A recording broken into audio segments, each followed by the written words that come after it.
Em nome do Pai, e do Filho, e do Espírito Santo. Amém. 13º domingo do tempo comum. Vamos meditar o texto de Marcos 5, 21 a 43.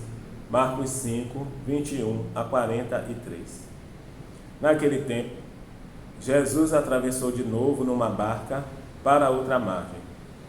Uma numerosa multidão se reuniu junto dele e Jesus ficou na praia. Aproximou-se então um dos chefes da sinagoga, chamado Jairo.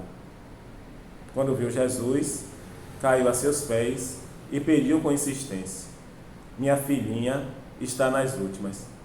Vem e põe as mãos sobre ela, para que ela sare e viva." Jesus então o acompanhou. Uma numerosa multidão seguia e o comprimia. Ora, achava-se ali uma mulher que, há 12 anos, estava com uma hemorragia.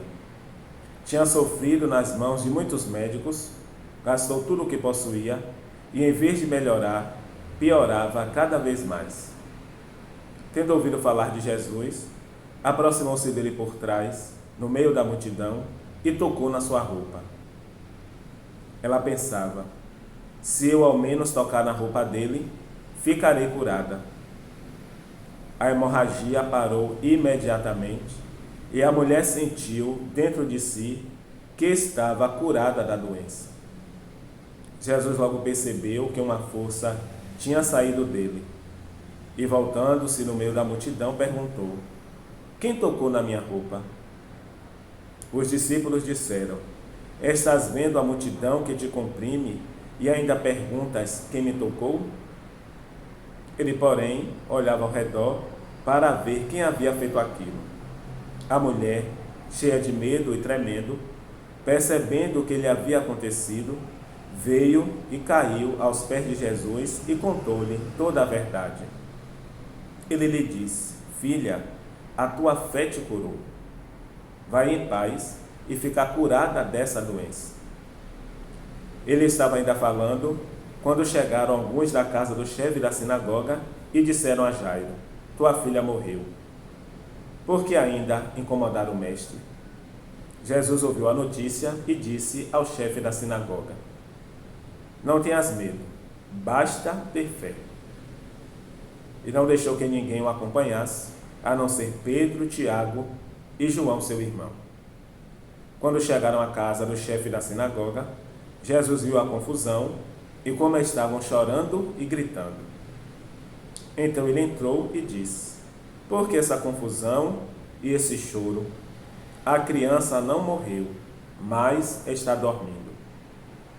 Começaram então a caçoar dele. Mas ele mandou que todos saíssem, menos o pai e a mãe da menina, e os 3 discípulos que o acompanhavam. Depois entraram no quarto onde estava a criança, e Jesus pegou na sua mão e disse: "Talita cum", que quer dizer: "Menina, levanta-te." Ela levantou-se imediatamente e começou a andar, pois tinha 12 anos. E todos ficaram admirados. Ele recomendou com insistência que ninguém ficasse sabendo daquilo e mandou dar de comer à menina. Então, mais uma vez, o Evangelho nos apresenta Jesus realizando curas, mas estas curas, que isso fique bem claro, até porque Jesus disse, elas acontecem porque quem pede a cura tem fé. E aí eu vou dizer aquilo que disse ontem sobre aquela conhecida música: "Andar com fé eu vou, que a fé não costuma falhar." Tenha fé, meu irmão. Tenha fé, minha irmã. Tá difícil? Tá, mas se você não tiver fé, vai ser muito mais difícil. Tá difícil? Tá, mas se você não acreditar no bem e no bom, vai ser bem pior. Tá difícil? Tá, estamos sofrendo? Estamos, mas precisamos ter fé, porque se não a tivermos, sofreremos ainda mais. Quem encara os problemas com fé, acreditando que vai encontrar solução, encontra. Quem tem dificuldade e obstáculo e enfrenta com fé, vence. E sempre que falo da possibilidade do ser humano vencer as coisas que não são boas, quando enfrenta, quando não tem medo, quando não é covarde, quando enfrenta, a tendência é fazer a experiência que São Paulo fez e disse: em Cristo somos mais que vencedores. Então os milagres acontecem. Essa mulher que sofre há 12 anos, possa ser que o sofrimento seja também de muitos anos, como dessa mulher. Mas ela acreditou. Para ela bastava tocar na borda da roupa. Ela pensou assim. Ela acreditou assim. Fez e o milagre aconteceu. 12 anos.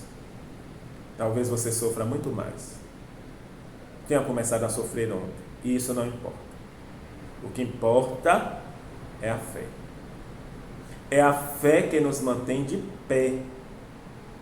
É a fé que nos mantém firmes e fortes, para que a graça transforme a nossa vida. Seja de forma extraordinária, seja de forma ordinária, a fé transforma a vida. A fé nos faz pessoas melhores. Por isso, cuidemos da nossa fé.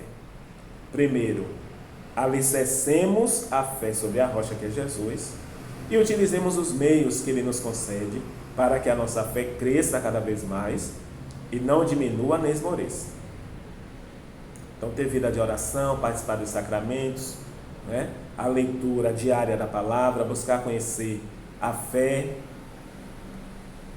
estar à disposição para servir a todos os irmãos que sofrem, a todos os irmãos, principalmente aqueles que sofrem, que estão caídos à beira do caminho, aproveitar o patrimônio de fé que a igreja nos oferece, são tantas orações, tantos ritos, para que sejamos colocados na presença do Senhor e compreendamos que também as outras religiões, as outras igrejas, até as pessoas que não têm um engajamento religioso, tudo isso, todas essas pessoas, todas essas experiências podem nos ajudar, porque as sementes do Verbo estão espalhadas no mundo inteiro, em toda a obra da criação, e a graça está implícita em toda a obra da criação, esperando que nós demos a nossa colaboração para que a graça se torne explícita. Fé acima de tudo. E um bom domingo para você.